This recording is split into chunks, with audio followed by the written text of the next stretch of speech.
Olá, professor, professora, professores coordenadores e todos que nos ouvem e nos assistem neste momento. Sejam muito bem-vindos a esta TPC de Ciências Humanas e Sociais Aplicadas, Tecnologia e Educação Especial. Espero que todos vocês estejam bem, se cuidando e cuidando de todos que estão ao seu redor. Nossa equipe, né, todos vocês já conhecem, sou eu, Eguiar, PCNP de História, Graziela, PCNP de Tecnologia e a PCNP Aline de Educação Especial. O tema da nossa TPC de hoje é ensino remoto, compartilhamento de práticas como estratégia formativa. Hoje nós faremos a parte 1 e na próxima TPC nós faremos a parte 2.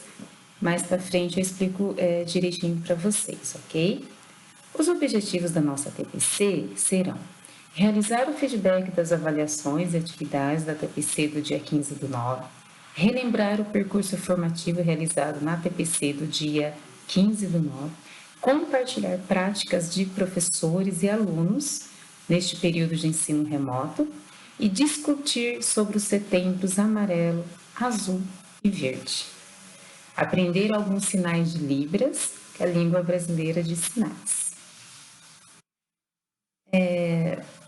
Para a gente retomar um pouquinho a nossa TPC, lembrando um pouco, né, o que nós discutimos, então nós falamos sobre as metodologias ativas na educação especial.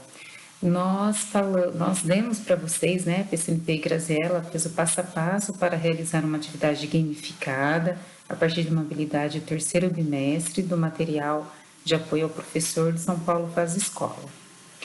Nós também vivenciamos uma estratégia de jogo, pensando na recuperação e aprofundamento das habilidades, né, com a prática da gamificação. Então, a PCNP Graziela vivenciou com todos nós aquela atividade muito bacana, que os alunos iam avançando, né, as fases, as etapas, de acordo com os acertos das questões ali propostas. E também nós tivemos o compartilhamento de práticas da professora Clarissa de Matos, que é a professora da Escola João Manuel do Amaral, que falou com a gente também a respeito de um jogo que ela fez na disciplina de Geografia.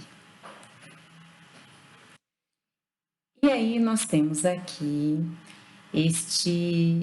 toda essa comemoração, esse lembrete, conscientização, impacto que esses setembros aqui, né, causa ou deveria causar em nossas vidas, né? Então nós temos o Setembro Amarelo, que é o mês da valorização da vida. Lembrando aqui que o suicídio entre os jovens, né, na faixa de 15 aos 24 anos, que é bem a fase que eles estão na escola, a fase que eles estão conosco, é a fase que tem um número maior de suicídio. Então, ficamos sempre atentos aos sinais. Esta semana eu ouvi um vídeo de um professor da Escola Virgílio Miceli, onde ele disse para que os alunos mantenham o vínculo. Como manter esse vínculo? Esse vínculo é mantido, né, ele disse no vídeo, achei bem interessante, através das atividades que eles devolvem, né, que é através dos roteiros de atividade, é através de uma conversa, de um diálogo com um amigo, ou procurar o professor no privado. Então, estar atento aos sinais, é a escuta, é a gente se escutar e escutar o outro também, né? Temos também o Setembro Verde, que é o mês de doação de órgãos, né, também, além de ser também um mês de inclusão, né, da pessoa com deficiência. E temos também o Setembro Azul, que é o Dia Mundial das Libras, né, que foi comemorado aí dia 10, Dia Mundial das Libras, o dia 26, Dia Nacional do Surdo, e o dia 30, que é o Dia Internacional do Surdo. Então, vamos também levantar a bandeira do Setembro Azul.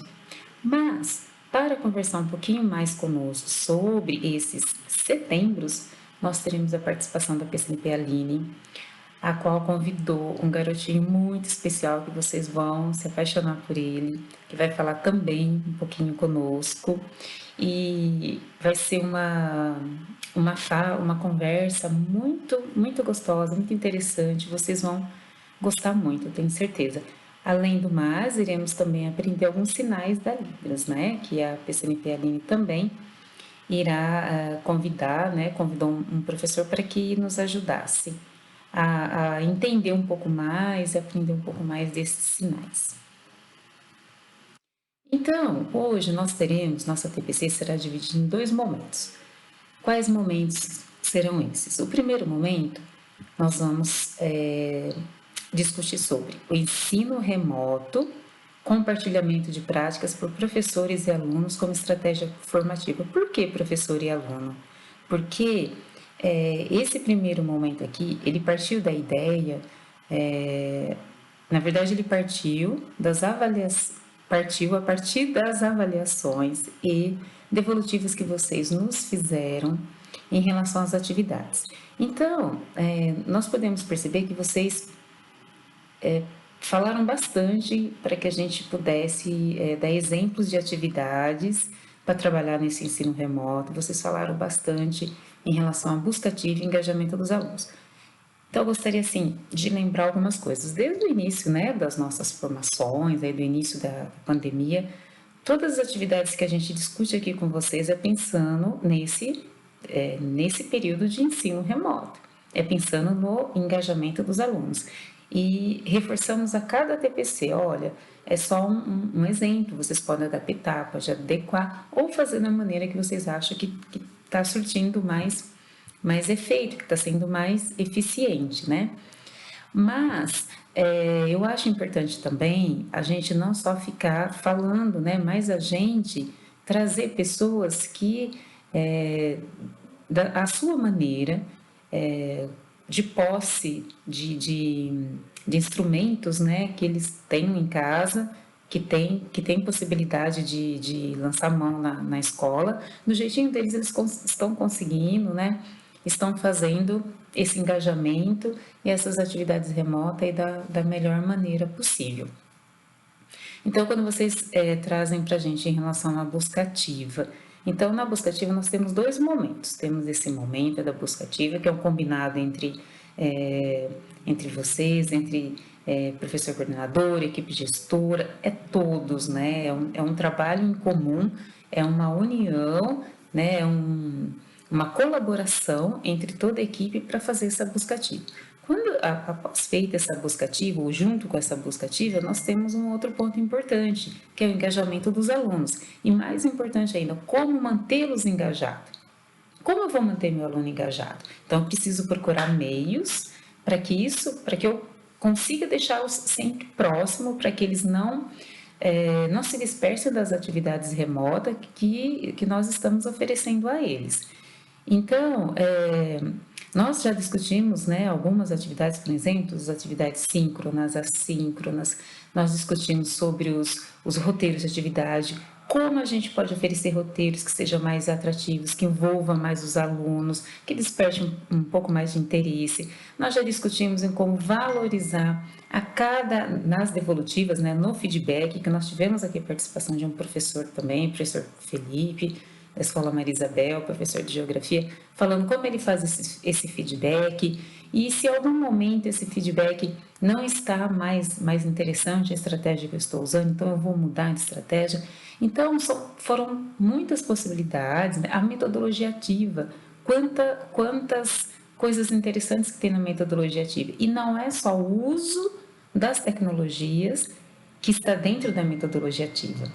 Não é só isso, é realmente você engajar, você envolver, a palavra é envolver o aluno nas atividades. Então, vocês vão ver aqui no compartilhamento de uma professora também, do João Manuel, só que dessa vez uma professora de História, o que ela faz? Ela tem uma ideia de como trabalhar um objeto do conhecimento com esses alunos, com os alunos dela, mas ela envolve os alunos pedindo também a opinião deles. O que vocês acham? Né? Então, eu tenho essa proposta. E como vocês fariam? Então ela se surpreende, vocês vão ver aí no vídeo dela que ela se surpreende que eles fizeram além daquilo que ela propôs. Então esse é interessante, isso é importante, acho que isso é que valoriza e que vai fazer com que cada vez mais nós tenhamos os alunos engajados e do nosso lado, né? Então, todo esse envolvimento, todo esse engajamento, a partir desses roteiros que vocês enviam para os alunos, tendo clareza desse objeto de conhecimento, aquilo que vocês querem ensinar, aquilo que vocês querem que os alunos aprendam, como a gente vai avaliar, como eu vou verificar se meu aluno está ou não aprendendo, e participar o aluno. Olha, nós estamos mandando essa semana, por exemplo, um roteiro, e nesse roteiro eu gostaria que vocês fizessem um podcast sobre determinado assunto, ou que vocês fizessem um resumo, uma resenha e deixassem lá na escola. Vamos então, o que vocês acham da gente fazer, então, de fazermos uma brincadeira, um jogo, né? Então, são N possibilidades e vocês são muito criativos. Por isso que nós temos agora aqui, nós sempre tivemos no nosso TPC de Humanas, essa preocupação de trabalhar com a prática de vocês. Então, eu sempre digo aqui também, teoria e prática, né? E então, nós tivemos vários ATPCs com compartilhamento de professores, teremos hoje também, para que vocês tenham ideias, se inspirem, e de repente eu estou com uma certa dificuldade, não estou conseguindo avançar muito com uma determinada turma, e ao ouvir o que esses professores têm a nos dizer, pode nos ajudar, né? Então, é nesse sentido que a gente vai trazer aqui o compartilhamento de práticas dos professores. E teremos também compartilhamento em relação à gamificação novamente, ok? E aí, o segundo momento, que são setembros amarelo, verde e azul, que a PCNP Aline vai falar com a gente também. Então, esse é o quadro, né? Nós preparamos aqui para vocês, é o ensino remoto, compartilhamento de práticas por professores e alunos como estratégia formativa. Então, aqui, ó, é uma luz, né, que foi proposital, é uma luz, é uma ideia, uma inspiração que nós teremos a partir de compartilhamentos de colegas nossos, de escolas de ensino fundamental, de escola de ensino fundamental e ensino médio junto, de escola integral. Então, independente do segmento da escola, as pessoas, vocês têm algo a contribuir. Então, nós teremos o compartilhamento, iniciaremos com o compartilhamento do professor de História, o professor Fernando da Escola Virgília Miceli, que é a escola de anos finais do ensino médio. Então, aqui é um vídeo para vocês acessarem, depois, nesse momento, vocês podem acessar e ver, né, o vídeo, tenho certeza que vocês vão gostar bastante. E aí a gente já faz aqui os agradecimentos ao professor Felipe, a toda a equipe gestora da escola. Ele vai tratar do tema gamificação e recuperação nas aulas de história e o engajamento dos alunos. Em seguida, nós teremos o compartilhamento da professora do João Manuel da Amaral, professora de História, professora Silmara, né? Ela vai falar um pouquinho de como foi essa experiência dela, iniciando no período presencial e culminando aí no período de pandemia, de aulas remota, onde ela faz justamente isso que eu acabei de dizer para vocês. Pede para que os alunos decidam também como seria a gravação do tema, né, que tinha lá proposto no material do São Paulo Faz Escola. Então, os alunos realizaram os podcasts, né, sobre a Guerra do Contestado, e vocês vão ver aqui, tá? Guerra do Contestado, feito pelos alunos do 9º ano, bem interessante, e achei bem inspirador também. Aqui, ao clicar, vocês vão ver o depoimento da professora, ela vai dizer como ela iniciou o trabalho e como esse trabalho culminou aí nos podcasts dos alunos. Na próxima TPC nós teremos mais podcast dos alunos com outros objetos do conhecimento, com outra temática, ok? Agradecemos também a toda a equipe gestora da Escola João Manuel do Amaral, especialmente a professora Silmara, né? E teremos também a professora de Sociologia da Escola Jardim Buscardi, professora Lídia, que vai falar um pouquinho da gamificação. Então, ela vai mostrar um pouquinho para a gente como ela fez, como ela se inspirou. Ela também se inspirou em alguém para fazer essa gamificação. E uma coisa bem bacana que ela coloca, que vocês vão ver, é a questão do estudo, da pesquisa, né, da gente procurar estratégias, procurar meios para engajar cada vez mais os alunos nesse processo de ensino-aprendizagem. Tá? A professora de uma escola integral, nós temos também professores que não são. Nós temos a Silmara, que não é de integral, e o professor Fernando, da Escola Ergília, que também não é uma escola integral, tá bom? E aí aqui vocês clicando, né, já verão o vídeo da professora, muito bacana, gostei bastante. Depois a gente volta para fazer um comentário também, um comentário geral de todos. Já agradecemos também a equipe do Jardim Buscardi, em especial a professora Elisângela, toda a equipe gestora, desculpa, Elisângela PCA, agradecemos também a PCA, PCG, vice-diretor, diretor, e em especial a professora Lídia, que prontamente, né, aceitou o nosso convite para participar aqui.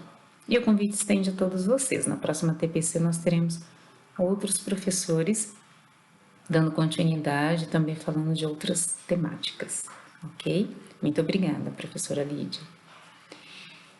E aí, vamos então para os vídeos, depois nós retornaremos e aí eu passo para vocês os próximos passos para a próxima TPC. Ok? Vamos lá, professores.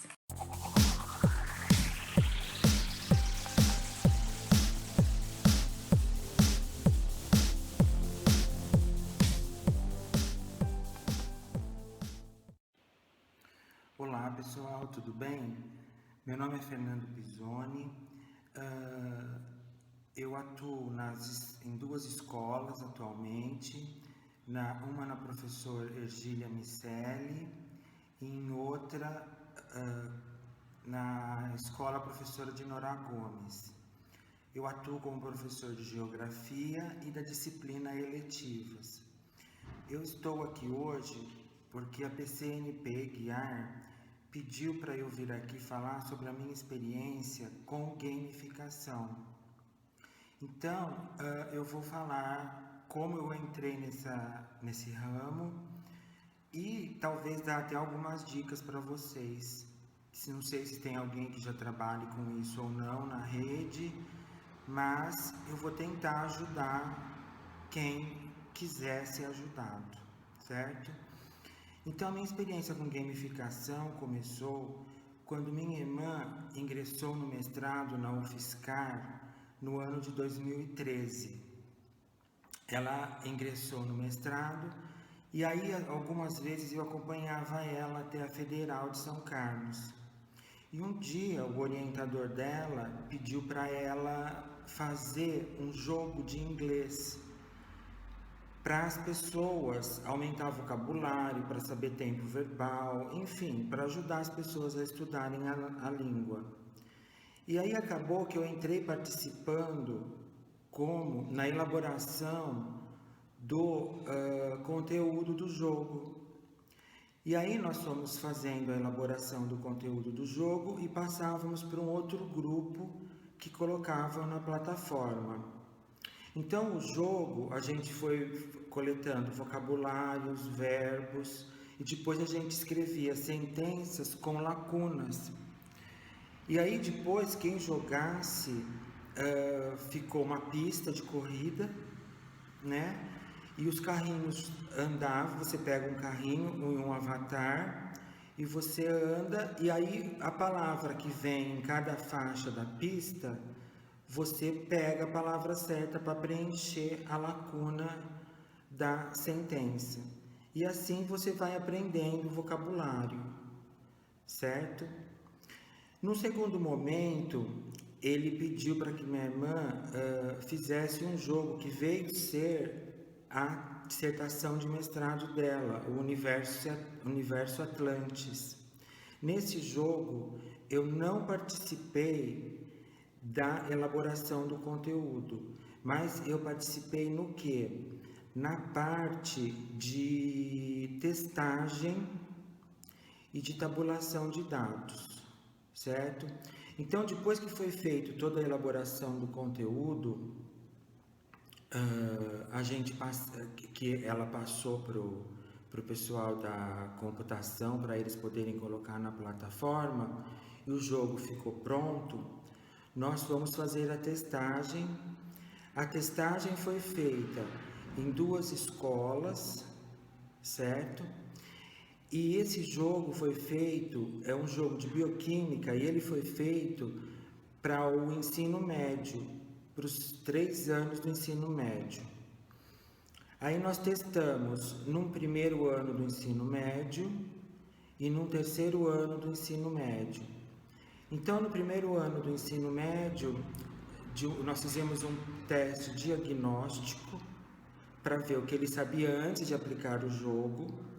Assim também nós fizemos no terceiro ano os testes diagnósticos para ver o que eles sabiam, né, de bioquímica, e ficamos espantados que eles não sabiam nada quase de bioquímica.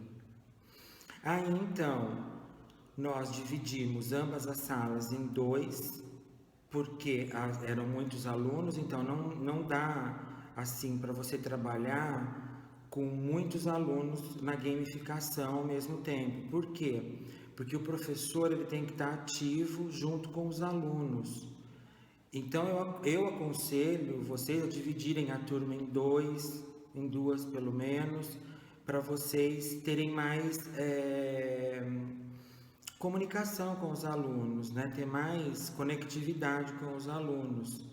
E porque os jogos digitais, eles precisam ter uma coisa muito importante, eles não são jogos competitivos, eles são jogos colaborativos. Então é muito importante que haja entrosamento entre professor, aluno e aluno, porque senão não dá certo. Bom, aí nós aplicamos o jogo, né? E depois fizemos uma avaliação, uma segunda avaliação no jogo, e vimos que realmente funcionou. E eu, como não tinha experiência nenhuma com jogos, ainda estava tendo pela primeira vez, né, com esse tipo de jogos digitais, eu também eu fiquei meio assim, não acreditava, achava que não ia dar certo, mas no fim eu fiquei surpreendido. Por quê? Porque os alunos realmente aprendem, porque desenvolve tanto a capacidade motora como a cognição dos alunos. Então, nós comparando os testes, os pré-testes e os pós-testes, dá para você perceber que os alunos aprendem e muito. E assim, parece que eles conseguem internalizar todos os conceitos, todos os conceitos, todas as definições, que são difíceis às vezes para eles compreenderem, só dando uma aula expositiva, por exemplo. Agora, no ramo da gamificação, eu também não sabia, que foi aí que eu fui procurar jogos na área de humanas. E aí eu descobri muitos jogos na área de história, geografia, sociologia. Até depois eu vou deixar o site aqui, alguns sites com a PCNP Guiar, para que, se vocês quiserem, vocês possam pegar com ela esses sites e poderem entrar. São jogos que você tem de várias, por exemplo, no de história, você tem, acho que na base de 50, 70 jogos só de história. Então são vários períodos que vocês podem pegar e fazer um recorte do que vocês estão dando,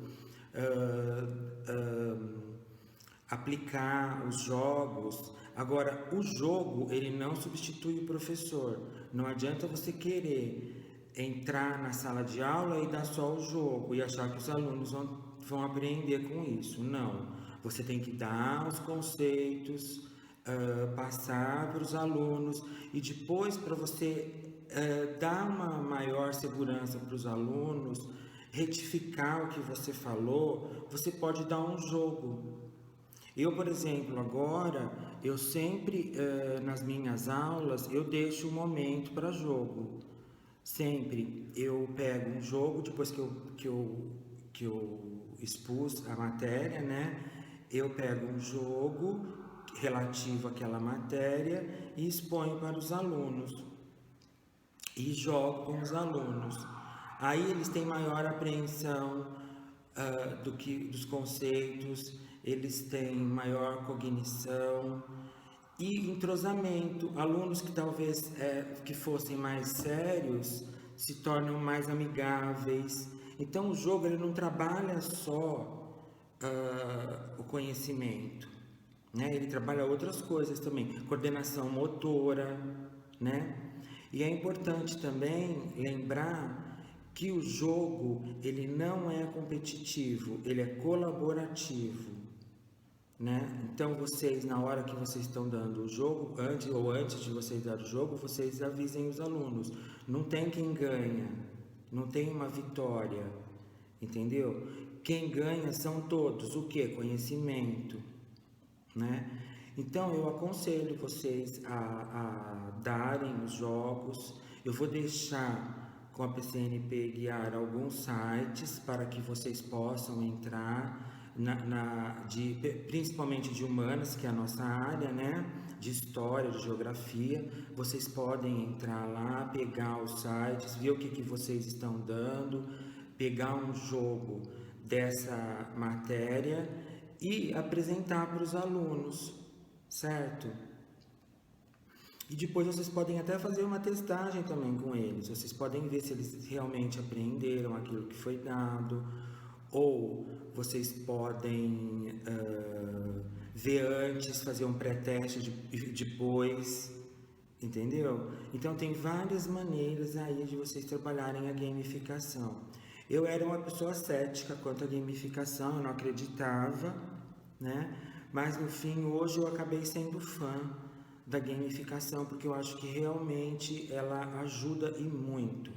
E vem vindo coisa nova por aí também, que eu já andei lendo, já viu que tem uns congressos, tem alguns cursos também que a gente pode fazer, viu? Sobre gamificação. E eu já vi que tem uns jogos que estão vindo aí de realidade aumentada, onde a gente entra no jogo, você faz parte do jogo, você é um participante ativo no jogo, dentro do jogo, certo? Bom, esse era meu recado, não sei se era isso que vocês gostariam, mas se alguém tiver alguma dúvida, né, é só me perguntar, certo? O site eu vou deixar com a PCNP guiar e vocês podem pegar com ela ou então podem me mandar e-mail para mim mesmo. Podem pegar meu e-mail com a PCNP guiar e me contactar diretamente, certo? Agora mudando, a PCNP Guiar pediu também para eu falar um pouco de recuperação com metodologias ativas. Bom, como eu trabalho a recuperação? Eu geralmente, quando os alunos, eu já vou vendo, né, durante o bimestre que os alunos ou estão indo bem ou não estão indo mal, né, na disciplina, eu já vou tentando recuperá-los, certo? Mas eu gosto muito de trabalhar com sala de aula invertida. Ou seja, eu passo para os alunos, ou para um aluno, ou para dois alunos, ou para a sala inteira, o que eles têm que estudar, o que eles têm que focar mais. Então eu passo para eles estudam em casa e depois eu tiro as dúvidas em sala de aula. Infelizmente hoje isso não é possível, né? Mas a gente tira a dúvida pelo computador, né, ou pelo WhatsApp. Eu tiro as dúvidas pelo WhatsApp e daí eu vejo se o aluno conseguiu aprender aqueles conceitos ou aquela matéria ou não. Outra coisa aliada também na recuperação que vocês podem usar é a gamificação, a própria gamificação. Vocês veem, quando vocês vão dar para o aluno, vocês veem que eles não estão muito bem, vocês arrumem um jogo daquilo que eles não estão sabendo, peguem um jogo e passem para eles jogarem em casa, porque essas plataformas elas ficam abertas. Você pode entrar, jogar na plataforma ou então fazer o download no seu celular ou no seu computador. A gamificação também ajuda muito a fazer a recuperação. Então, eu sou a favor dessa recuperação, eu utilizo muito nas minhas aulas e dá certo. Vocês podem ter certeza, porque eu participei, eu testei, eu ajudei a fazer tabulação de dados, então eu sei que elas dão certo.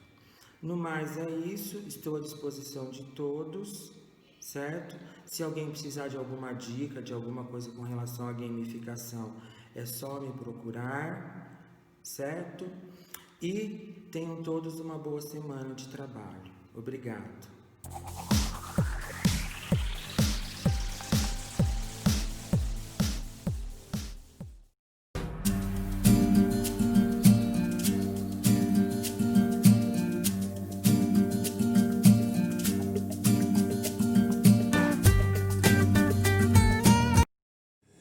Olá, eu sou a professora Silmara Albuquerque, professora de História dos Anos Finais da Escola João Manuel do Amaral, em Araraquara.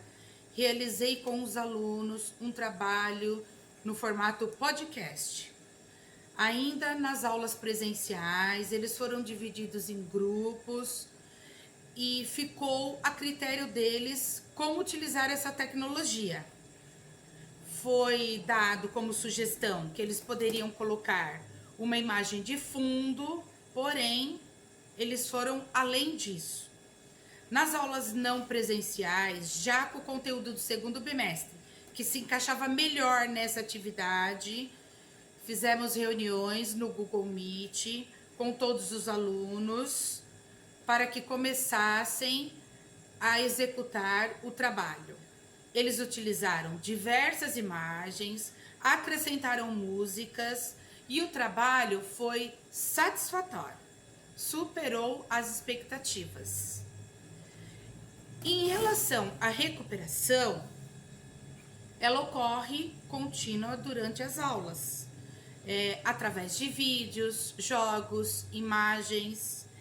E o objetivo é que, através dos dados, eles desenvolvam a sua participação e, como resultado, alcance a aprendizagem do conteúdo. Muito obrigada. No podcast de hoje, eu, juntamente com outros integrantes do grupo, vou estar falando sobre a Guerra do Contestado, desde seu início até o fim dela e algumas conclusões. A Guerra do Contestado, também conhecida como Guerra Santa do Contestado ou Guerra dos Pelados, porque os revoltosos raspavam suas cabeças, foi um conflito socioeconômico que aconteceu na fronteira dos estados do Paraná e Santa Catarina, de 1912 a 1916. O principal motivo do conflito foi a disputa das terras entre camponeses da área, o governo federal e empresas privadas. Para explicar melhor o contexto, a Cléo vai detalhar como tudo começou. Como dito anteriormente, essa empresa privada era uma empresa estrangeira que estava construindo uma ferrovia com a intenção de ligar os estados do Rio Grande do Sul e São Paulo, mas para isso precisava de muita mão de obra, o que fez com que eles trouxessem trabalhadores de diversos lugares. Ao mesmo tempo, o governo teria cedido terras para uma madeireira e erva mate, que eram predominantes no local, sendo que este trabalho era fonte de renda de muitos moradores da região. Depois que a ferrovia ficou pronta, a empresa não se responsabilizou em levar os trabalhadores de volta para suas casas. Com isso, a população aumentou significativamente e os camponeses que estavam ali antes ficaram sem terras como meio de trabalho. A revolta dessa população estava crescendo cada vez mais. Contudo, José Maria de Santo Agostinho, um monge da época, se sensibilizou com o ocorrido e organizou uma ação messiânica religiosa, que conseguiu muitos seguidores bem rápido. José Maria, então atual líder, inaugurou a comunidade de Quadrado Santo para receber os oprimidos. A guerra começou quando o governo se opôs a José Maria e enxergou ele e seus seguidores como inimigos da República. Então enviou tropas armadas para confrontá-los e acabar com a comunidade. Os camponeses, armados com enxadas, espingardas e facões, lutaram contra o exército, mas muitos deles morreram ali mesmo, incluindo o monge José Maria. Depois disso, a guerra ainda assim continuou, mas chegou ao seu fim. E isso Matheus vai falar agora pra gente. Depois de 4 anos de muitas batalhas, a guerra teve seu final depois que as forças armadas prenderam o último líder da revolta, Deodato, que foi condenado a 30 anos de prisão. Após o fim da guerra, também foi assinado no Rio de Janeiro o Acordo de Limites do Paraná, Santa Catarina, e aparece em as cidades de Mafra, Joaçaba, Chapecó e Porto União, e com isso uma nova cultura regional. A conclusão é que o governo da época, quando falamos de questões sociais, era falho, pois ele priorizava grandes empresários e invisibilizava a população de baixa renda que ali morava. Essa guerra pode deixar seus marcos, como a música Guerra do Contestado, que mostra o ponto de vista dos envolvidos e vítimas. Para explicar melhor, vou deixar um trecho aqui. Uma guerra inesquecível, quanto inocente morreu. Esperava o monge voltar e ele não apareceu. Na música, o autor cita duas figuras femininas importantíssimas no movimento, Maria Rosa e Negue Mídia. Já esse assunto eu vou deixar por conta da Paula, já que cabe a ela falar sobre o poder feminino nas guerras. Maria Rosa, conhecida como Menina Santa, foi uma das seguidoras mais fiéis e fervorosas do monge José Maria, figura central na Guerra do Contestado. Depois da morte do monge, ela decide liderar os rebeldes na guerra. A adolescente, que viveu a guerra dos 12 aos 16 anos, chegou a liderar quase 10.000 soldados. Negue Mídia fez história nas poucas ações que promulgou na região do Contestado. Era denominada pelos caboclos como santa, pois curava os doentes, fazia benzimentos, rezas e partos. Diziam que ela tinha o poder da cura, assim mostrando como é importante ressaltar a luta feita por mulheres nas guerras. A Guerra do Contestado não foi um conflito tão duradouro quanto outras, mas que deixou marcas com cerca de 10.000 mortos e uma história que pode ser contada até hoje.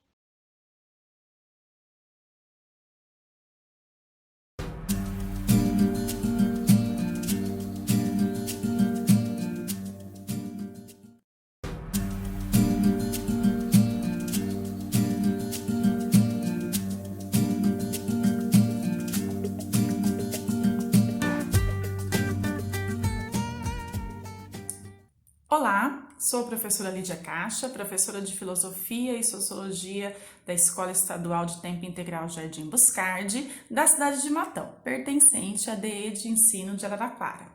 Hoje eu estou aqui para falar um pouquinho sobre a minha experiência com o formulário gamificado. E essa ideia surgiu a partir de uma curiosidade inicial que eu tive, né, onde eu vi um professor que compartilhou a prática dele em um dos grupos do WhatsApp no qual eu participo, e ele divulgou a ideia, divulgou o link, divulgou algumas bibliografias, né, sobre gamificação. E aí eu fui estudar um pouquinho. Então eu explorei o link, explorei o jogo, ele tinha criado uma narrativa, tinha feito lá a partir dessa narrativa, né, as sessões lá para a atividade e para a disciplina no qual ele trabalhava.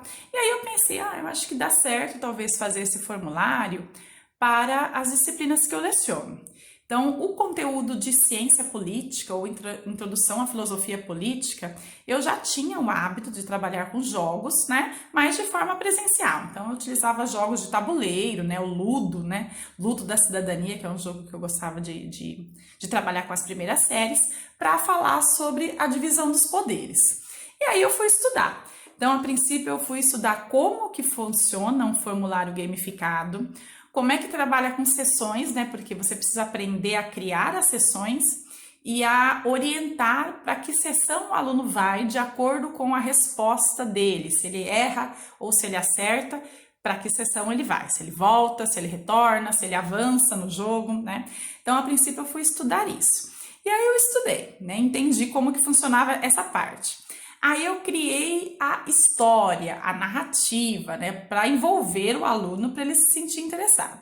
E a narrativa foi criada a partir de uma historinha que já existia no Caderno do Aluno de 2014 a 2017, da segunda série, e que eu adaptei para o contexto de hoje, né?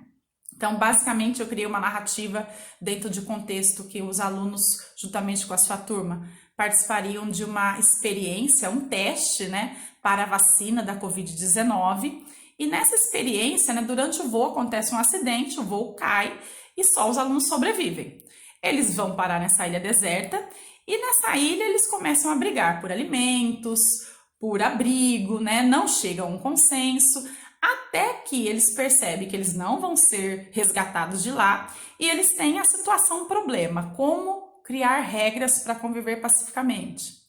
A partir dessa situação problema, eu começo a desenvolver o jogo. Então, a primeira questão que eles têm que fazer é escolher qual vai ser a forma do governo, quem vai ser o líder, escolher, por exemplo, como que vai ser distribuído as coisas, como que vai ser partilhado os alimentos, como que vai ser a sociedade organizada como um todo, né? E a partir daí eu começo a criar o formulário, começo a criar os desafios e os alunos vão se envolvendo. Então, essa é a carinha do jogo, né? Então eu dei o nome aí de um jogo de aventura e sociologia política. A princípio eu procurei explorar bastante imagens, tem o texto com essa narrativa aí que eu contei para vocês, e tem algumas imagens para ilustrar, né? Aqui eles têm o primeiro desafio deles, na ilha, né? Escolher então qual vai ser a forma de governo, se vai ser uma monarquia, se vai ser uma tirania, se vai ser uma democracia. E aí, para cada resposta deles, para uma dessas alternativas aqui, o formulário vai encaminhar. Então, a resposta correta seria eles escolherem uma democracia, né, que é mais justo, e aí ele segue em frente no jogo. Caso ele escolha a monarquia ou a tirania, o formulário vai orientar para ele voltar para a sessão inicial. Então, para ele ler novamente a história, ler novamente a estrutura do jogo, tá? Uma coisa interessante que eu cheguei à conclusão aqui foi numa resposta, na última resposta, que eu deixei uma questão aberta. Nessa questão aberta, eu pedi para que eles explicassem, por exemplo, né, o que eles entenderam do jogo, o que eles aprenderam. E aí foi interessante que teve várias respostas assim positivas, né? Então, por exemplo, eu respondi de acordo com que todos saíssem ganhando, o povo e eu, meus ministros, e que todos vissem que eu fui um bom governante e que eu continuasse acreditando e apoiando e me apoiando cada vez mais. Não voltei nenhuma vez, só aqui ele escreveu errado, escreveu só regredi, né? Só avancei, na realidade ele só avançou, né? A outra disse que foi escolher as alternativas não pensando no benefício próprio, e sim da sociedade.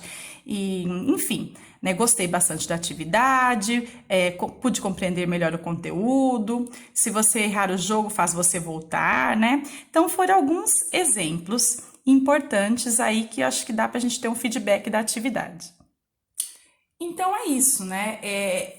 Vocês percebem assim que não é uma coisa que eu criei, né? Na realidade foram experiências que foram compartilhadas e eu fui aprendendo, né? Então o professor compartilhou no grupo, eu adaptei. Interessante que na semana passada uma professora da DE de Limeira me procurou porque ela achou o jogo num site de busca. E aí ela me procurou, entrou em contato com a escola para saber também, para eu trocar experiências, troquei experiências com ela. Ela conseguiu também adaptar com outra disciplina da escola dela, então fizeram um trabalho interdisciplinar e aí a gente vai aprendendo, né? Não é uma coisa assim impossível de se fazer e eu acho que o segredo é trocar experiências, é pedir ajuda para um, pedir ajuda para o outro, estudar, né? Usar a criatividade, que isso a gente tem bastante, né? E assim a gente vai conseguindo trabalhar e superar essa situação.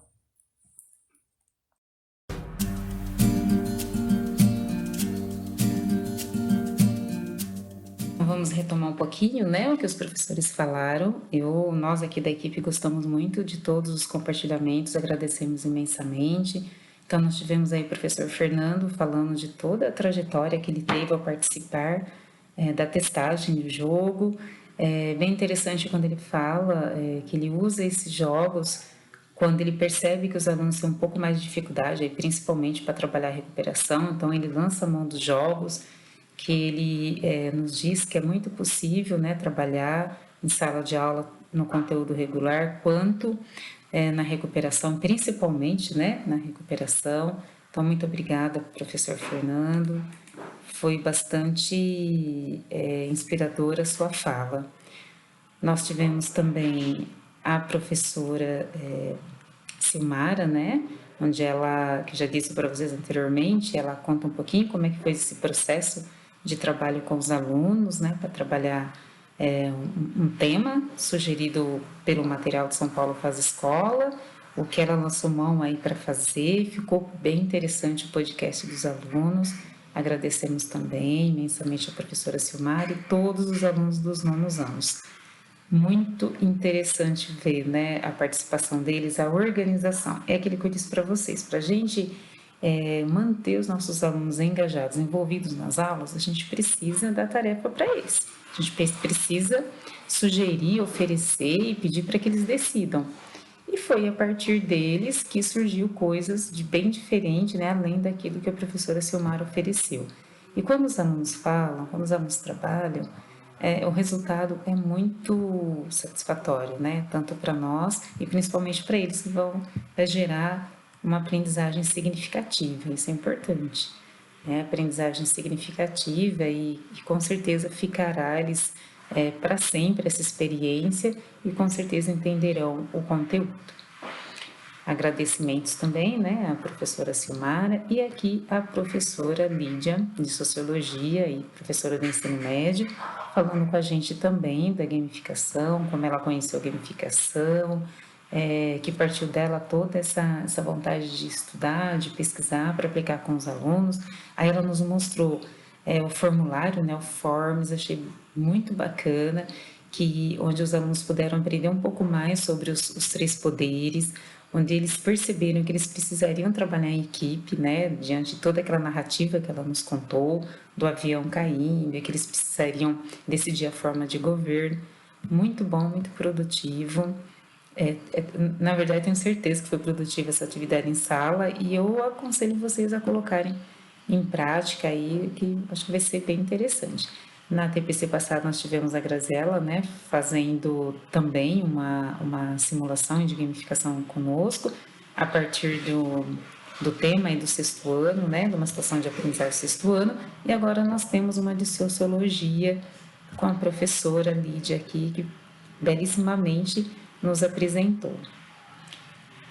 Agradecemos também a professora Lídia. E aí, para a próxima TPC, nós continuaremos com compartilhamento de boas práticas de alunos e professores, né? Mais alunos aqui participará conosco, e eu convido todos vocês, como sempre, a participar, a mandar seus trabalhos para que a gente possa compartilhar, ok? Esses compartilhamentos, o que eles vão discutir? Teremos também professores coordenadores. Eles vão discutir sobre como estão realizando ou realizar as atividades síncronas e assíncronas, os engajamento dos alunos, que esses 3 professores hoje já falaram. Nós vamos discutir um pouco mais, nós teremos mais compartilhamento aqui, mais ideias para vocês. Engajamento dos docentes mesmo, nosso engajamento, como que foi, né, trabalhar esse período, como está sendo trabalhar esse período, né? Dormimos professores, docentes ministrando aula em sala de aula e acordamos ministrando aula online. Como que foi tudo isso, né? Nós teremos também tanto o professor quanto o professor coordenador, falando também dessas metodologias ativas, né? Tendo aí o ensino híbrido como os modelos de ensino híbrido como sugestão também. O professor Fernando também fala a questão da sala de aula invertida, que para ele funcionou muito bem, para a turma dele funcionou muito bem, e de repente vale a pena a gente experimentar em outras salas. Então, para o professor foi bacana, ele gostou, gosta e continua oportunizando os alunos dessa metodologia, tá? Então, são falas que nos inspiram também, né? E aí nós teremos uma discussão sobre a recuperação e aprofundamento, que é esse grande programa da Secretaria, pensando no retorno presencial. Nós temos lá o material do Aprender Sempre, volume 3, de Matemática e Língua Portuguesa, que as formações já estão acontecendo, mas que também irão utilizar a partir do retorno presencial.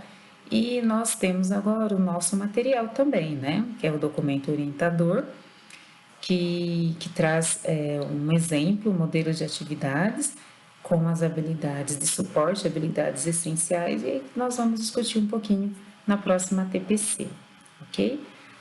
Agora nós teremos a PCNP Graziella, que vai nos lembrar um pouquinho aí sobre o PEDLED de Ciências Humanas, que ele continua super ativo para vocês compartilharem, né, as atividades de vocês e dos alunos. Isso vale para professores da educação especial, projeto de vida, eletiva e tecnologia, além das disciplinas de ciências humanas, geografia, história, sociologia e filosofia. Em seguida, ele irá realizar o feedback conosco também, da TPC passada, né, do dia 15, e aí a PCNP Aline entrará para discutir com a gente, para ter na verdade, uma conversa conosco sobre os setembros, verde, amarelo e o azul. Muito obrigada pela parceria de sempre de vocês. Tudo que nós fazemos aqui é pensando em ajudá-los e vocês, em ajudá-los para que vocês consigam ajudar e engajar cada vez mais os alunos.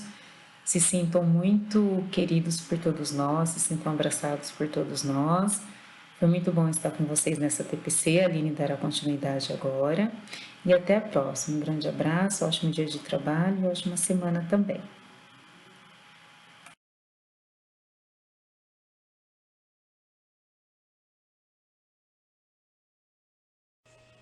Olá, pessoal.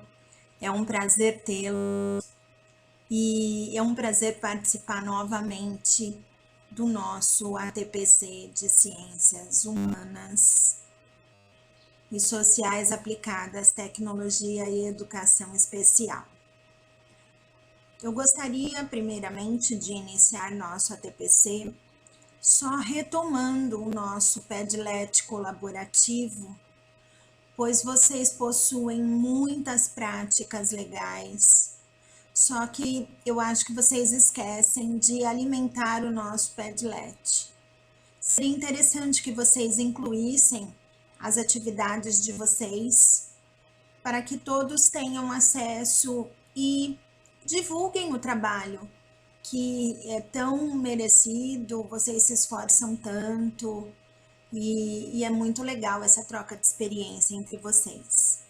Então, mais uma vez, tá aqui o nosso Padlet colaborativo e eu reforço a importância dele na construção colaborativa, tá bom? Nós iremos fazer o nosso feedback. E uma coisa que eu tenho percebido é o seguinte: nem todos estão enviando o formulário, porque ele é importante, porque é através dele que contamos as presenças, tá bom? Então, por favor, não deixem de respondê-lo. Tanto o professor quanto o professor coordenador. Em relação às devolutivas, uma coisa que ficou assim muito clara é a importância da participação do professor no nosso ATPC. É muito importante, porque nós no ATPC, nós damos apenas sugestões do que poderia ser realizado em sala de aula. Vocês, de acordo com a realidade de vocês podem estar utilizando as nossas sugestões ou adequando de acordo com a realidade de cada um. Por esse motivo, é interessante essa troca de experiência entre vocês, porque, de repente, no nosso ATPC, igual nós organizamos a gamificação pelo quiz, levando em consideração o caderno do aluno, o caderno do professor, o nosso currículo, né? Então, levando em consideração isso, nós organizamos o quiz. Foi uma maneira que foi pensada. Não necessariamente tem que ser naquele formato, entendeu? Por isso que é interessante essa troca de experiência. Porque, de repente, tem algum outro professor que tenha trabalhado de maneira efetiva em sala de aula, e a gamificação. E como relato de hoje, né, nós tivemos o Fernando, a Silmara, que trouxe inclusive um podcast dos alunos, a Lídia também com a gamificação do Forms. Então, são exemplos de práticas que foram colocadas realmente em prática, né? Porque no nosso TPC nós só demos a sugestão. Eles colocaram em prática nas diversas escolas, nos diversos formatos que nós temos de ensino na nossa diretoria. Então, é justamente isso que eu queria falar para vocês, que nada é impossível, dependendo da realidade de cada um, tá bom? Então, nós aqui tivemos 35 professores coordenadores avaliando o nosso ATPC e depois 234 professores avaliando o nosso ATPC também. De maneira geral, a maioria consegue trabalhar de uma forma ou outra essa parte das metodologias ativas, do ensino híbrido, e aqueles que não trabalham, eles entenderam um pouquinho do processo que seria o desenvolvimento dessa metodologia ativa em sala de aula. Então, nosso objetivo foi atingido, tá bom? Nós sabemos realmente que falta infraestrutura, isso já foi falado nos ATPCs, né? Falta infraestrutura, muitas vezes o aluno não tem a vontade de participar por N motivos, mas não é por esse motivo que nós vamos deixar de oferecer, nós faremos a nossa parte. Assim como nós tentamos da melhor maneira possível organizar um ATPC formativo para vocês, tá bom? E falando nisso, nós conversamos muito, né, a respeito das estruturas dos ATPCs, de acordo com as avaliações de vocês, nós levamos em consideração tudo. Agradecemos muito a participação de vocês, eu acho que não teria fundamento organizar uma TPC se vocês não participassem. Então, parabéns a todos, vocês são ótimos.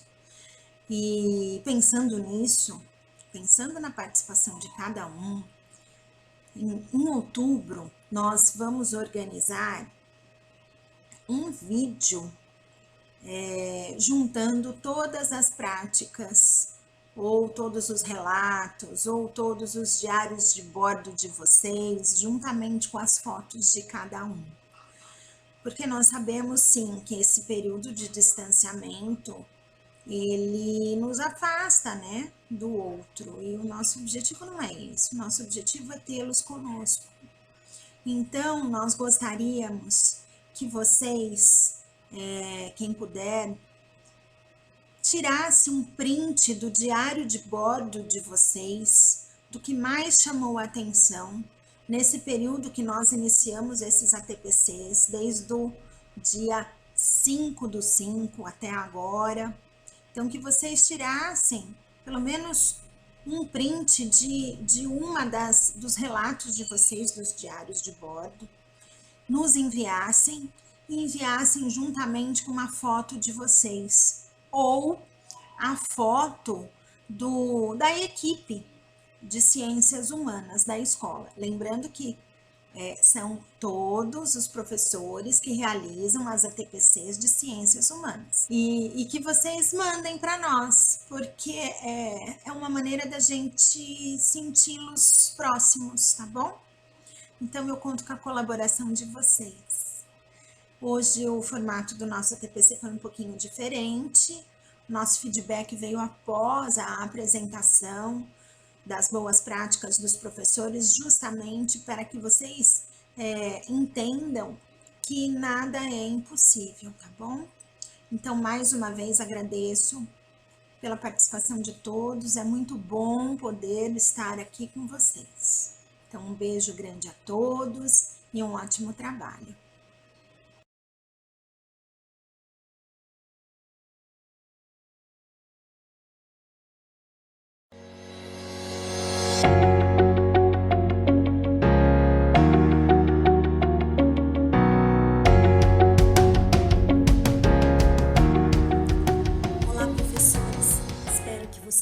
estejam bem e se cuidando. Peço licença para entrar na casa de vocês, no espaço de vocês. Convido vocês também a entrar aqui no meu lar, no meu espaço, naquele lugar no qual nós nos sentimos bem. E agora então nós estamos iniciando mais um momento de educação especial. E no momento de educação especial hoje, nós falaremos de algo muito importante, campanhas muito importantes no mês de setembro, as quais nós devemos, como profissionais da educação, encabeçar, lutar para que elas aconteçam e levantar essa bandeira. E para iniciarmos a nossa discussão hoje, gostaríamos que vocês registrassem no diário de bordo de vocês a seguinte questão: por que falar sobre os setembros amarelo, verde e azul? Vocês terão aí um tempo previsto de 10 minutos mais ou menos. Não existe um link para essa atividade é de vocês, ela é feita de uma maneira individual, os registros também. Pensem, reflitam, organizem as ideias e coloquem tudo isso no diário de bordo de vocês. E depois, nós sugerimos que o que foi colocado ali seja socializado entre vocês em um tempo previsto aí de 10 minutos, né? Novamente vou repetir aqui a questão. Por que falar, né? Por que discutir sobre essas três campanhas que acontecem em setembro, que é o Setembro Amarelo, o Setembro Verde e o Setembro Azul? E vocês vão perceber que o Setembro Verde e o Setembro Azul têm uma importância muito grande dentro da educação especial. Então, após a socialização de vocês sobre as respostas que vocês colocaram no diário de bordo, então vamos comigo mergulhar nesse universo do setembro, um mês tão colorido, tão cheio de alegria e tão cheio de vida. Já falamos sobre o Setembro Amarelo, a gente vem aí, né, encabeçando essa campanha sobre a importância da valorização da vida. O Setembro Amarelo é um mês que levanta a bandeira de prevenção ao suicídio, mas nós aqui, né, demos um novo enfoque para tudo isso. Quando olhamos para você e trabalhamos no seguinte sentido: sua vida vale ouro, sua vida é importante, independente dos ventos que vierem, a sua vida sempre vai valer a pena. Então, o Setembro Amarelo para nós é uma bandeira a ser levantada como valorização da vida. Só que hoje a gente traz aqui para nossa roda também o Setembro Azul. Você, professor, você, coordenador, que está aí me ouvindo, já ouviu falar do Setembro Azul? Ele veio muito antes do Setembro Amarelo. Hoje toda a sociedade está se organizando, cuidando, levantando a bandeira do Setembro Amarelo. Mas muito antes, nós já tínhamos, no mês de setembro, essas duas comemorações. Então a gente vai conhecer agora um pouquinho sobre o Setembro Azul e o porquê, né, do Setembro Azul. Qual é a campanha? O que ele comemora? O que ele traz aí para nós de importante? Bom, então vamos lá. O Setembro Azul, o setembro aqui no caso, é o mês oficial da visibilidade da comunidade surda brasileira. Por que o setembro? Porque foi em setembro que aconteceram coisas muito importantes para a comunidade surda. Primeiro de tudo, os dias 6 e 9 de setembro lembram lá o Congresso de Milão, em 1880, no qual foi proibido o uso da língua de sinais na educação dos surdos, né? Então, nesse dia, nesse mês de setembro, em 1880, já faz muito tempo, né, foi abolido da educação dos surdos a língua de sinais, o que hoje para nós é uma prioridade dentro das nossas escolas e também na vida dessas pessoas. No dia 10 de setembro, então, nós comemoramos o Dia Mundial da Língua de Sinais. E no dia 26 de setembro é o Dia Nacional do Surdo. Por que dia 26 de setembro? Porque no ano de 1855, Dom Pedro II tomou a iniciativa de trazer aqui para o nosso país um professor surdo da França, que chegou aqui acompanhado de sua esposa, e ele fundou o Instituto Imperial de Surdos Mudos, na época, que hoje é o INES, que é o Instituto Nacional de Educação de Surdos, um instituto muito conceituado e que levanta a bandeira aí da importância da Libras e da comunidade surda dentro do nosso país. E no dia 30 de setembro é o Dia Internacional do Surdo e o Dia do Tradutor e Intérprete da Língua Brasileira de Sinais, tá? Por que, pessoal, a cor azul? Na verdade, a cor azul, ela tem para nós, aqui nesse contexto, um significado que começou triste, mas que depois a própria comunidade surda tratou de fazer isso diferente, né? Trazer um ar novo para esse azul que vocês estão vendo aqui, que eu estou vestindo hoje, em comemoração ao Setembro Azul. Na verdade, a cor azul vem lá da época do nazismo. Então a gente vai voltar um pouquinho no passado, que é um passado triste, que nós não gostamos de lembrar, mas que ele marcou a história das pessoas com deficiência. Estima-se que na época do nazismo foram mortos mais de 20 mil pessoas com deficiência. E sabe como eles faziam isso? Eles amarravam nos braços das pessoas com deficiência uma fita azul, para que elas pudessem ser identificadas entre os demais, e depois elas eram levadas, né? Elas eram retiradas no meio do povo, porque elas tinham ali um identificador da fita azul, elas eram retiradas e levadas para um espaço para serem mortas. Na época do nazismo, como vocês podem ver aí, mais de 20 mil pessoas com deficiências morreram. E para que elas pudessem ser mortas e identificadas entre os demais, eram colocados nos braços delas uma fita azul. Só em 1999, com um congresso, é que toda a comunidade surda decidiu mudar isso. Não, vamos mudar isso. E a fita azul voltou de novo num contexto, só que num contexto de orgulho, né, para a comunidade surda. Então, no dia 26 de setembro, os surdos e todas as pessoas que compartilham da luta deles e da valorização da Libras têm o hábito de colocar uma fita azul aqui no peito para mostrar o orgulho de ser surdo, de você ser membro de uma comunidade linguística diferenciada, que é a Libras, e você lutar por essa comunidade, tá? Então fica aí esse conhecimento para vocês. Assim como nós levantamos a bandeira do Setembro Amarelo, é muito importante que a gente também levante a bandeira do Setembro Azul. Não se esqueça que o nosso país é bilíngue. Dentro dele convivem duas línguas, que é a língua brasileira e a língua de sinais, tá? E essa língua brasileira de sinais precisa ser muito, mas muito respeitada, tá? Vou voltar porque eu acho que na minha fala teve um pequeno erro aqui, né? Como nós estamos fazendo tudo com muita naturalidade, vou voltar, né? No nosso país convivem duas línguas, que é a língua portuguesa e a língua brasileira de sinais, que é a Libras, e que deve ser respeitada e valorizada. Por quê? Porque ela é a comunicação oficial da comunidade surda. Então, Setembro Azul, levante essa bandeira, vamos lutar conosco. E aqui eu deixo uma frase para vocês, para trazer aí para nós a nossa reflexão. As mãos são responsáveis pela comunicação daqueles que não escutam, mas sentem, observam, se envolvem e lutam por uma sociedade justa e igualitária. Todos juntos nessa luta. E nesse momento, para conversar um pouquinho com vocês aqui nesse ATPC, nós temos duas participações muito especiais, tá? A primeira é do professor Ricardo Cervoni, que ele é professor interlocutor na Escola Estadual Leia de Freitas Monteiro. E a segunda é a Mônica Ferraz, que é professora interlocutora também na Escola Estadual Dr. João Pires de Camargo. Vamos ouvir um pouquinho o que esses nossos colegas de trabalho têm a nos dizer sobre a importância do Setembro Azul. Deixo vocês com eles, já agradecendo a participação desses companheiros tão queridos e que junto comigo e com toda a equipe de educação especial e que junto com vocês também encabeçam essa grande campanha do Setembro Azul. Daqui a pouco eu volto, pessoal.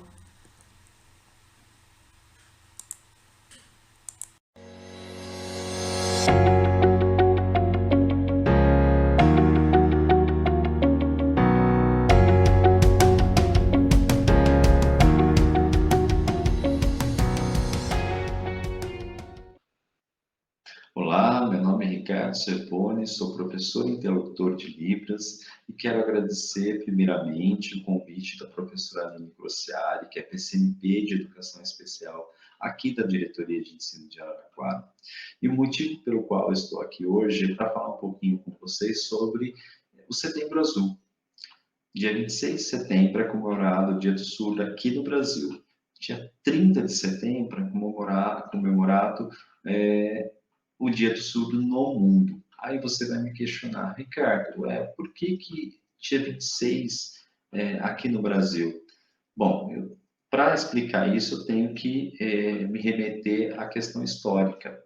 Em 1857, Dom Pedro II fundou a primeira escola de educação para surdos aqui no Brasil, na cidade do Rio de Janeiro. Atualmente, a escola, o Instituto Nacional de Educação de Surdos, o INES, que é uma referência para o Brasil todo referente à questão de educação de surdos. Aí você vai me questionar assim, mas por que a cor azul? Então, novamente, eu tenho que remeter à questão histórica. Lá em 1999, na Austrália, houve o Congresso Mundial de Surdos e foi escolhida a cor azul. Então, vocês vão ver a fitinha azul. É um símbolo de resistência, de luta, também é um símbolo da questão do reconhecimento, né, da comunidade surda pelo mundo afora, a importância da língua, né, língua de sinais, e também em relação à questão da opressão. E aí, quando eu falo de opressão, né, eu também tenho que voltar na questão histórica e tenho que mencionar o Congresso de Milão, que ocorreu em 1880, encabeçado por Graham Bell. Sim, Graham Bell, o famoso inventor do telefone. Ele tentou, nessas investidas para descobrir talvez a suposta cura da surdez, numa invenção de um aparelho auditivo, ele descobriu o telefone. Bom, e ele defendia o oralismo. Naquela época existia o gestualismo, que é um método francês, e o oralismo, que é um método alemão. Nesse congresso foi decidido sem uma consulta da comunidade surda pelo oralismo. Então foi proibido a língua de sinais no mundo todo. E por muitos anos, não poderia ensinar a língua de sinais nas escolas do mundo, só o oralismo. E foi uma decisão da grande maioria ouvintes. Só em 1970 que pensou-se numa outra metodologia de ensino, porque não teve êxito, né, o oralismo. E faltava com respeito também com a comunidade surda. Bom, a partir desse momento, de 1970, surgiram outras discussões por conta da comunidade surda, por conta de pessoas que estavam envolvidas, que não eram surdos, mas que eram ouvintes, que lutam pela causa. E, atualmente, nós temos uma linha de pensamento dentro da educação para surdos, que é o bilinguismo, que é o ensino da língua de sinais e a língua portuguesa como segunda língua. Uma data importante aqui no Brasil também foi em 2002, com a Lei 1436, que reconhece a língua de sinais brasileira, a Libras. Então, esse foi um marco importantíssimo para a comunidade surda. Bom, para encerrar, eu gostaria de ensinar alguns sinais relacionados a esse contexto que eu acabei de abordar com vocês. Então, o primeiro sinal, eu gostaria que vocês fizessem aí comigo. Então, o sinal de mês, setembro, mês de setembro. E agora eu vou ensinar o sinal de azul, azul, azul. Então, setembro, azul. Um outro sinal que a gente usa muito é o sinal de escola. Casa, estudar. Então, escola. E por último, o sinal de aluno. Essa configuração de mão no ombro. Aluno. E eu quero agradecer a participação e a atenção de todos. E espero que vocês tenham uma boa formação. Olá, meu nome é Mônica Ferraz, sou professora interlocutora de Libras. Quero primeiramente agradecer o convite da professora Aline Crociari, que é PCNP de Educação Especial aqui da Diretoria de Ensino de Araraquara, e também ao professor Ricardo Cervoni pela introdução da temática abordando o contexto histórico do Setembro Azul. Então, dando continuidade à explanação do professor Ricardo, vamos falar um pouco sobre a pessoa surda e sua cultura. Bem, a cultura surda engloba elementos muito próprios da vida das pessoas que se reconhecem como surdas. Mas ao contrário do que podemos pensar, a privação da audição não inviabiliza a interação linguística, nem a participação social, nem a atividade cultural das pessoas surdas. Muito ao contrário, abre um leque de possibilidades, de alternativas de vivência, mas que infelizmente ainda são pouco conhecidas pelos ouvintes. Eu falei ouvinte. O que é ouvinte? Esse termo, ouvinte, é utilizado para identificar as pessoas não surdas. Pois bem, falando de cultura surda, vamos abordar agora alguns de seus elementos característicos. Claro que a cultura surda é muito vasta e riquíssima e não conseguiríamos nos aprofundar nesse tema apenas em uma formação. Então eu fiz uma síntese, pincei alguns elementos para partilhar com vocês. O primeiro deles é a visualidade. A pessoa surda é absolutamente visual. A visão é o seu elo com o mundo. O segundo elemento é o linguístico. A língua de sinais aqui no Brasil, denominada Libras, é a língua materna das pessoas surdas. É a primeira língua das pessoas surdas. A língua de sinais é uma língua que tem uma estrutura gramatical própria, muito diferente da estrutura gramatical da língua portuguesa, mas tão complexa e rica quanto. Outro elemento característico da cultura surda é a comunidade surda, que é composta por surdos e ouvintes que adotam e lutam pela causa.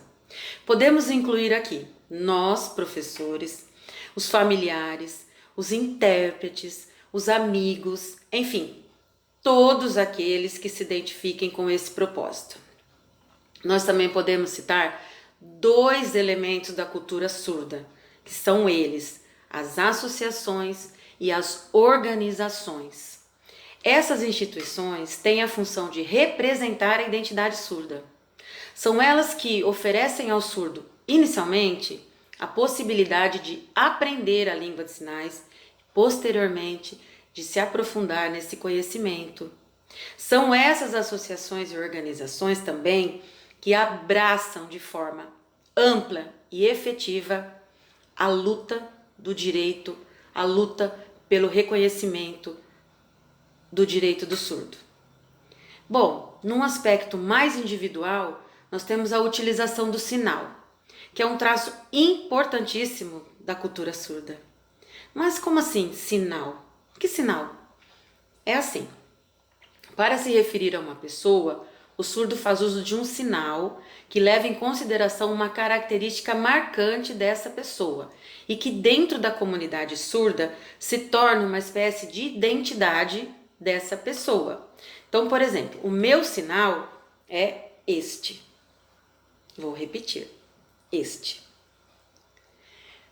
Por que este sinal? Por causa das ondinhas do meu cabelo. Então, quando o surdo for se referir a mim, ele não vai falar o meu nome, ele vai fazer o meu sinal. E os outros saberão que ele está falando de mim. Da mesma forma, quando eu for me referir a ele, eu não vou dizer o nome dele, eu vou fazer o sinal, que é o sinal que o identifica perante a comunidade surda. Detalhe, só o surdo pode dar o sinal. Eu gostaria de aproveitar a oportunidade para esclarecer 2 pontos importantes. O primeiro, não devemos nunca, jamais, de jeito nenhum, de forma alguma, dizer surdo mudo. O correto é surdo, apenas surdo. E o segundo é, a Libras é língua, não é linguagem. É muito comum ainda vermos jornalistas utilizando o termo linguagem para referir-se à língua de sinais. Não, Libras não é linguagem, Libras é língua reconhecida, como o professor Ricardo já disse anteriormente. Então agora pensando nesse contexto, eu quero ensinar para vocês alguns sinais e gostaria de convidá-los a fazer os sinais comigo. O primeiro sinal é o de surdo. Surdo. Eu levo o dedo indicador do ouvido até a boca. Surdo. Segundo sinal, Libras. Libras. Libras. Libras. Terceiro sinal, meu nome. Meu nome. Configuração de mão. Nome. Isso é nome. Meu nome. Aponto para mim. O nome. Para mim. Seu nome. Mesma configuração de mão. Nome. Mas aí eu aponto para você. Seu nome. Sinal. Configuração de mão. Sinal. Sinal. Meu sinal. Mesmo procedimento do meu nome. Sinal. Meu sinal. Seu sinal. Seu sinal. Certo?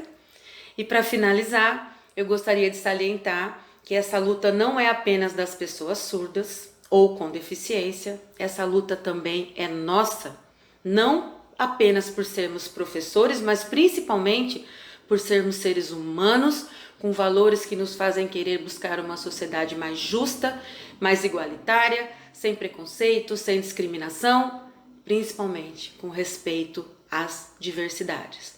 Muito grata pela atenção, uma ótima formação e parabéns aos surdos.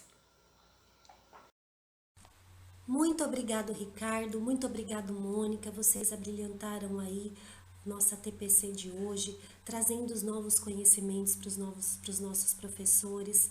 Tenho muito orgulho de ter vocês por perto. Aprendo muito com vocês. Muito obrigado pelas escolas também, né? Leia de Freitas Monteiro, João Pires de Camargo, que muito gentilmente aceitaram, toparam a participação desses profissionais aí conosco e que tanto diferencial fizeram, né, no nosso ATPC hoje. Pode ter certeza, pessoal. Temos muitas pessoas ao nosso lado encabeçando a campanha do Setembro Azul. E agora, como vocês podem perceber, até coloquei aqui uma camisa verde, né? Uma blusa verde propícia, porque a gente vai entrar então no outro tema, que é o Setembro Verde. Então a gente já falou do Setembro Azul, do Setembro Verde. Antes de mais nada, é muito importante que vocês saibam que o Setembro Verde também levanta a campanha de doação de órgãos, tão importante para nós, né? Quantas pessoas já foram salvas por órgãos que foram doados por outras pessoas e que vivem hoje ao nosso meio, dando tanto amor e tanto carinho para nós. deixo aqui também, a nossa equipe deixa aqui para vocês também uma reflexão sobre a importância dessa bandeira de doação de órgãos. Por quê? Porque doar órgãos salva vidas, mas não é sobre isso nesse momento agora que a gente vai falar com uma ênfase maior, tá? É sobre o Setembro Verde, com foco nas pessoas com deficiência. Já que estamos falando do momento de educação especial, nós não poderíamos deixar passar em branco, né, essa campanha tão importante no mês de setembro, que começou em 2015, quando foi publicado o Estatuto da Pessoa com Deficiência.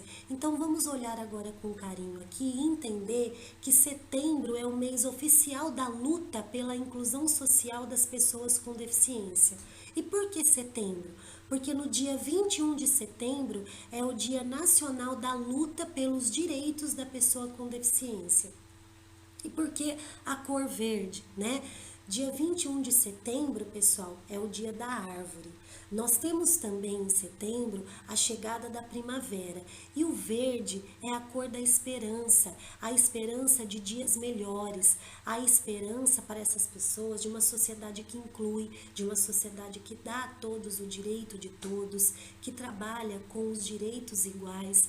Por quê? O grupo de pessoas com deficiência é um grupo que já sofreu muito, e eu sempre digo o seguinte: vocês já ouviram falar da história, né, onde muitos eram mortos, eram castigados. Ao longo da história, essas pessoas foram mortas, foram castigadas, foram abandonadas, foram aprisionadas. Somente na década de 90 que chega no nosso país os debates sobre a inclusão. E eu costumo dizer que a nossa sociedade, ela ainda não é inclusiva. Nós caminhamos para um processo de uma sociedade que inclui. Por isso que Setembro Verde vem levantar essa bandeira. Por isso que é o mês oficial da luta pela inclusão social dessas pessoas, porque elas ainda encontram muitas dificuldades para serem incluídas de maneira efetiva na sociedade. Então é muito importante que a gente levante essa bandeira de uma inclusão social efetiva dessas pessoas. E nós, enquanto escola, temos um papel fundamental. E aqui eu gosto muito de pensar nessa possibilidade. Aqui, neste momento de discussão, neste momento de aprendizado, todos nós estamos construindo história enquanto educadores e permitindo que essas pessoas se apoiem na esperança de dias melhores, né, de possibilidades melhores. E eu sempre vou afirmar isso, pessoal. O que vem à frente é a potencialidade e não a deficiência. Essas pessoas são pessoas como qualquer um de nós aqui, né? E devem ter os seus direitos reconhecidos, as suas lutas também. Por isso que o mês Setembro Verde trabalha aí com a luta, com o mês da inclusão social das pessoas com deficiência. E quero deixar para vocês uma mensagem tocando também nas questões de terminologia, que tanto já foi falado aqui, né? Não é a pessoa especial, não é o portador de deficiência, não é o portador de necessidades especiais. Como nos referimos a eles? Pessoas com deficiência. Todos nós somos especiais, né? Todos nós somos especiais em algo, temos habilidades e eles também. Então vamos começar.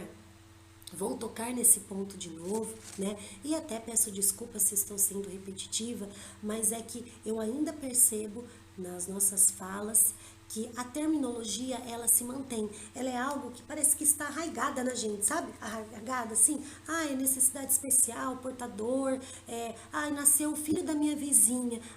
Que bom, mas ele é especial. Não, né? Começamos a valorizar as pessoas, olhando para elas como elas são e dando, de fato, utilizando a terminologia correta. Todos nós aqui estamos vivendo um momento novo na nossa vida. Tivemos que nos reinventar a cada dia e nos apropriamos de conhecimentos. Então vamos também nos apropriar desses. E é claro que vocês não estão sozinhos. Nós estamos aqui para ajudar e para auxiliá-los. Mas pensem nesse Setembro Verde que não deve durar só setembro, nesse Setembro Azul que não deve durar só em setembro. Essa é uma luta diária, essa é uma luta constante, né? E nós, enquanto educadores, encabeçamos essa luta. E vocês sabem disso, né? Porque somos formadores de caráter, modelos, né, dos nossos alunos. Então é muito importante que todos nós tenhamos consciência da importância de tudo isso. E lembrem-se, né, meus colegas de trabalho, que agora aí no conforto do lar de vocês me escutam. Uma pessoa, ela não é especial pelo fato dela possuir uma deficiência. Ela é especial e ela se torna especial na medida em que ela luta pelos seus direitos e nos ensina a viver, conviver e respeitar as diferenças. Então, assim como eu falei no Setembro Azul, trago também para o Setembro Verde, todos juntos nessa luta, né? Contamos com vocês porque vocês podem com certeza contar comigo, tá? E aí temos também agora uma participação muito especial, que é a professora Alessandra Pérez Marini. Ela é professora do Atendimento Educacional Especializado, que é o AEE. Ela atua na Escola Estadual Marlene Fratini e na Escola Estadual Maria Isabel Rodrigues Orso. Tá? Ela veio aí deixar um depoimento para nós, assim como o Ricardo e a Mônica, que trouxeram para nós novos conhecimentos. A Alessandra também vai trazer para nós conhecimentos e reflexões. Muito obrigada, Alessandra. Agradeço a sua participação, que sem dúvida nenhuma será muito positiva e vai contribuir muito na vida de cada uma dessas pessoas, os nossos colegas de trabalho que estão nos ouvindo. Até já, pessoal. Deixo vocês com as palavras da professora Alessandra.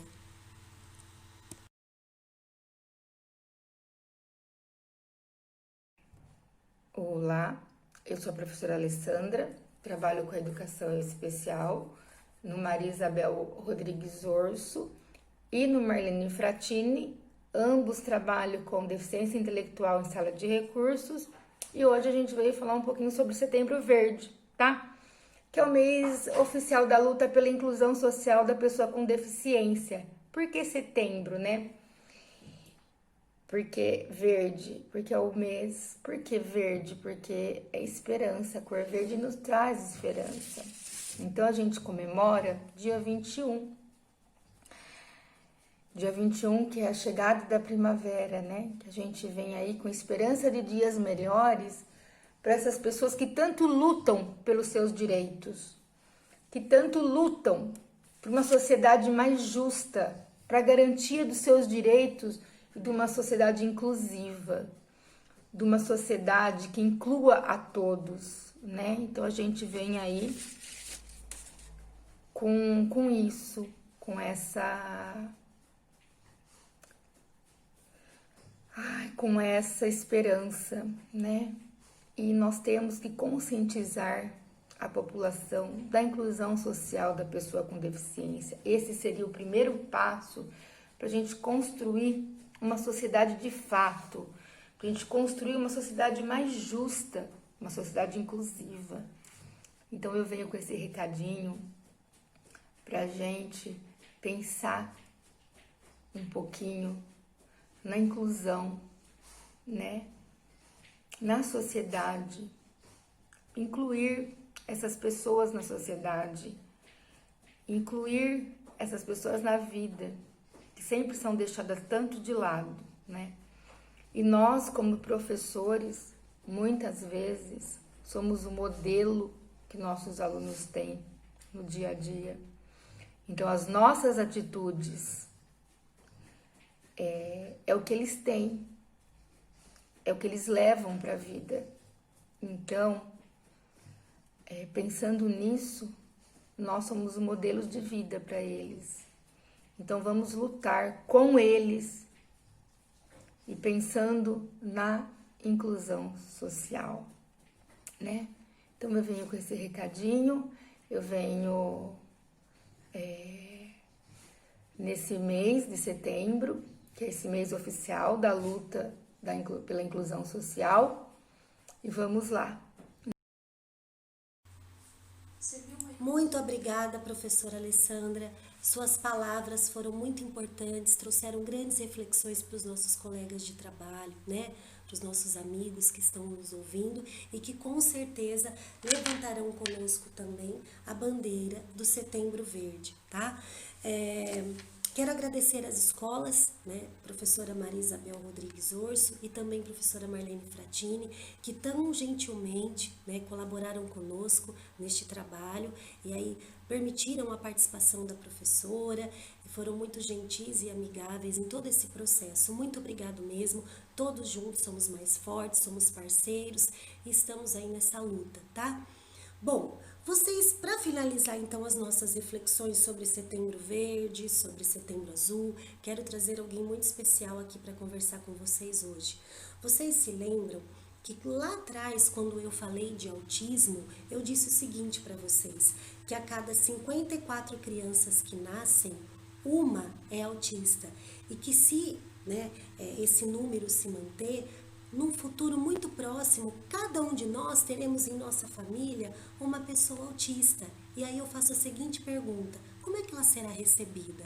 Eu já recebi o meu, eu já ganhei o meu. E eu quero mostrar ele para vocês hoje. Vem cá, Gu. Vem. Vem aqui com a mãe um pouquinho. Vem cá. Aqui, ó, para os professores te verem. Senta aqui, do lado da mãe. E aí, fala um oi pro pessoal. Oi pessoal, tudo bem? Sou o Gustavo, filho da Aline. Eu fui diagnosticado pelo autismo, mas isso não é problema para mim. Eu estudo na escola João Manuel do Amaral. Que ano que você tá, Gu? 6º ano C. No 6º ano C.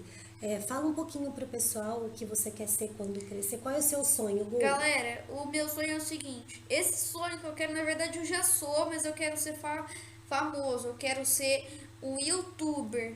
E esse é o meu sonho, ser um youtuber. O que você tem feito para isso, filha?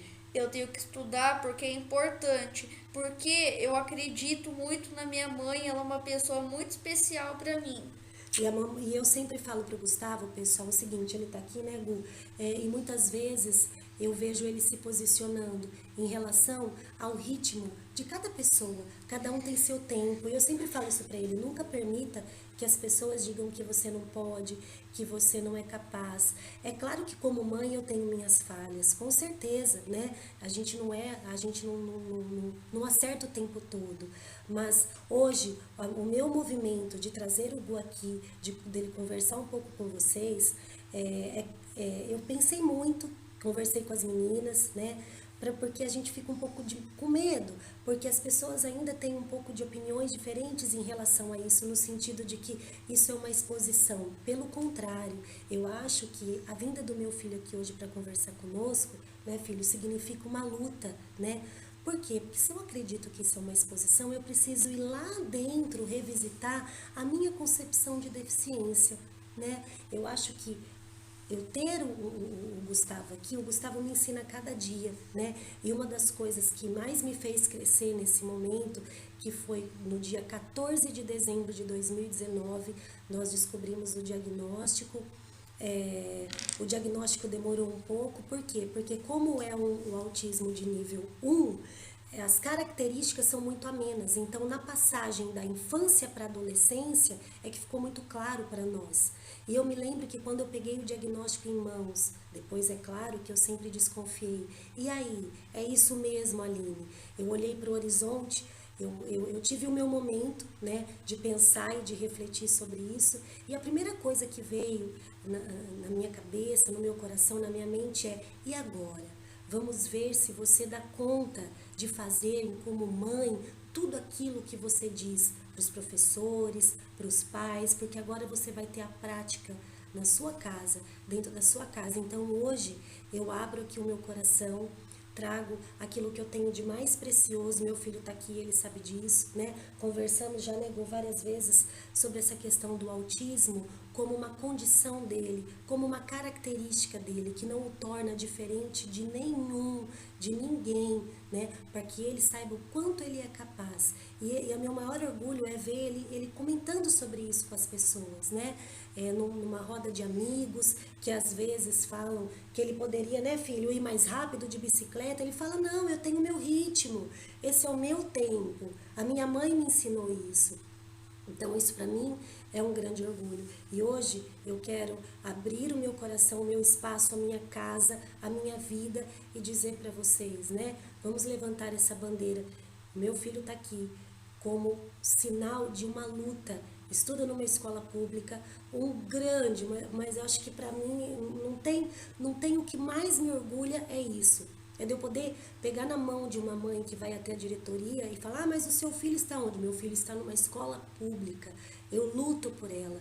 Eu acredito que os bons profissionais estão na escola pública, porque desde sempre, quando a gente coloca o pé no chão da escola, somos ensinados a trabalhar com todas as crianças e com todas as diferenças e respeitar isso. E o Setembro Verde vem trazer essa luta, né? Que é a luta pela inclusão social dessas pessoas e que começa principalmente dentro da escola. Gu, fala pro pessoal aí. A gente teve que conversar um pouco antes, né? Porque ele estava cheio de medo. Será que eu vou, né? Será que eu vou conseguir? Eu vou esquecer? Eu falei, não, claro que você vai conseguir. Fala pro pessoal o que você tem feito ultimamente nessa época da pandemia, Gustavo. Que é as leituras, né? Eu tô lendo livro, gibi e mangá. É importante ler. Eu quero que vocês leiam. Agora na época da pandemia, o Gu está desenvolvendo uma nova habilidade, que é a leitura. Ele lê muito rápido.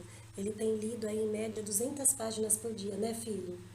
E eu fico muito feliz com isso. Isso nos prova quantas potencialidades essas pessoas têm.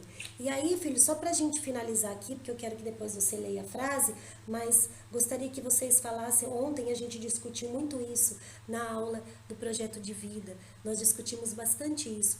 Qual que é a competência, Gu, que você precisa trabalhar em você?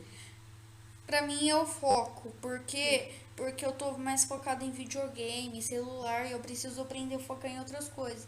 Mas eu sou mais Pode continuar. Sou mais organizoso, sabe? Organizado. Porque eu tô mais organizado nas minhas coisas. O Gu, a competência socioemocional que ele tem mais forte é a organização, né, Gustavo? Uhum. Gustavo é uma pessoa, um pré-adolescente, como ele se diz, né? Extremamente organizado. Organizado com as coisas, com a vida, com as aulas, com o material, com tudo, né? E tá aí, pessoal, uma pessoa a quem eu apresento para vocês hoje, o meu maior tesouro, sinônimo da minha luta, que mudou o meu significado de luta depois de tantos anos. Eu que acreditava que estava na educação especial, porque era uma criança que sofreu muito bullying na escola, portanto eu não queria, né, eu queria lutar contra esse tipo de preconceito, eu queria fazer a diferença, mostrar que todos somos iguais, e no meio do processo, após 20 anos de trabalho, eu descubro que também existe uma outra causa por eu estar na educação especial, que não é só a minha história, mas a história do meu filho. E para finalizar, pessoal, a gente vai ler aqui para vocês, né? Nós vamos ler aqui para vocês. Na verdade, é o Gustavo que vai ler a frase final. Vamos lá, filho. Respeita as diferenças para que você possa fazer diferença, como pessoa e como profissional em qualquer lugar que estiver. É isso aí, pessoal. Respeite as diferenças para que você possa fazer a diferença como pessoa e como profissional em qualquer lugar que você estiver. Essa é a nossa mensagem, né, Gu? Deixo aqui para vocês um lembrete para responder as avaliações. Cliquem nos links e não se esqueçam que a avaliação é muito importante que vocês respondam, porque ela está relacionada à presença de vocês, tá? As referências que nós utilizamos hoje. E muito, muito obrigada, pessoal. Fiquem com Deus. Espero ter trazido importantes contribuições hoje para vocês. E não se esqueçam de encabeçar conosco essa luta, né? Não se pressione tanto. Sua vida é valiosa, ela vale ouro. Tá aí no Setembro Amarelo. E no Setembro Verde. Vamos valorizar a língua de sinais, vamos valorizar as pessoas surdas, né? Porque existe no nosso país um grupo de pessoas que se expressa, que sente com as mãos. E também o Setembro Verde. Lembrando que uma pessoa não é especial porque ela tem uma deficiência, mas ela é especial na medida em que ela luta pelos direitos dela e promove junto conosco uma sociedade justa, uma sociedade igualitária. Um grande beijo, fiquem com Deus. Agora sim, né, Gu? Agora nós vamos se despedir.